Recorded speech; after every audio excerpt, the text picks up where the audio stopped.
Hi, and welcome back to Penguin's View. So, last week you watched my review of Season 1 of Squid Game. Now, as promised, here is Season 2.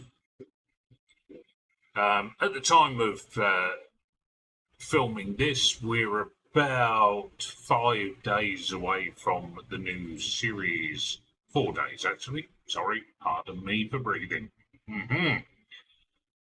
So, I'm not going to give you any spoilers. Never do, never will. It's not my thing. But if you've watched season 1, you've got a good idea of what's going on. Anyway, but there we go. Now, season 1, 9 episodes in the season. This one only had 7. And from what I understand, season 3 will only have 6. There we go. I'm going to sort of say something I don't normally do. I normally don't do sort of my number rating until the end. I'm going to do it for you now because I need to say some things. And whereas season 1 was a 7, this is a 6.3 out of 10. And most of that was due to the final episode of the season. I mean, frankly, in places I found it to be slow and quite dull, to the point that I found myself looking at my phone and sort of playing basic games while sort of watching it and sort of not sort of thing, you know what I mean?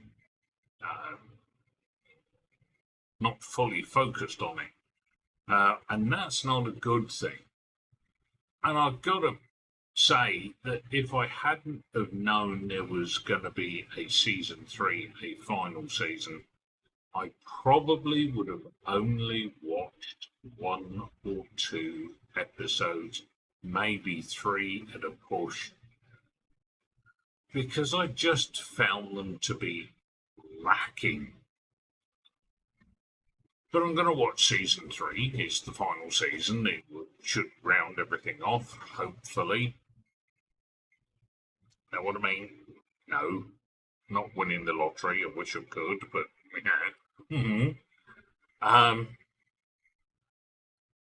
But season 3 is going to be 6 episodes. Unless it's an improvement on season 2, I would have hoped for about 3 or 4. But I shall sit through the whole 6. Well, as soon as I can get hold of the dubbed version, that is. In season 2, I found the acting to be more wooden than the first one. The main man,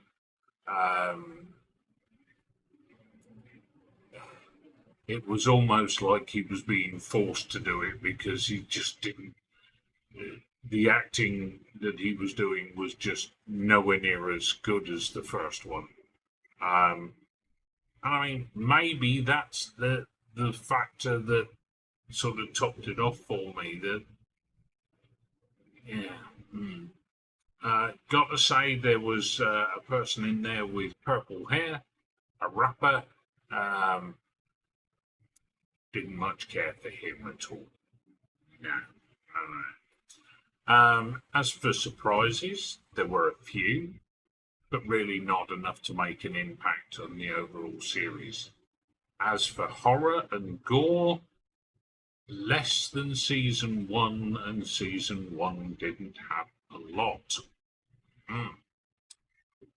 Some of the games were different, for which I say thank goodness.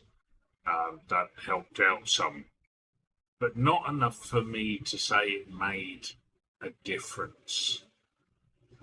Some of the games, they just seem to drag on for a long time.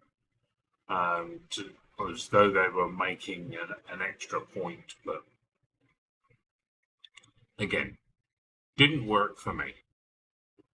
As I said, if I didn't know there was a season 3, I wouldn't have gone all the way through season 2. So my fingers are still crossed for season 3 and the final 6 episodes. I'm hoping it improves. It will answer a number of questions, I'm sure. I know there are fan theories around. That's easy for anybody to say other than me because I'm old. But I'm not into that sort of thing, so I haven't been watching. But we'll have to see what goes on from here. So anyway, hopefully you found that informative, and until the next one, which will be season 3 next week. Yeah, gonna have to watch them fairly quickly then, aren't I? Yeah. So until the next one, TT.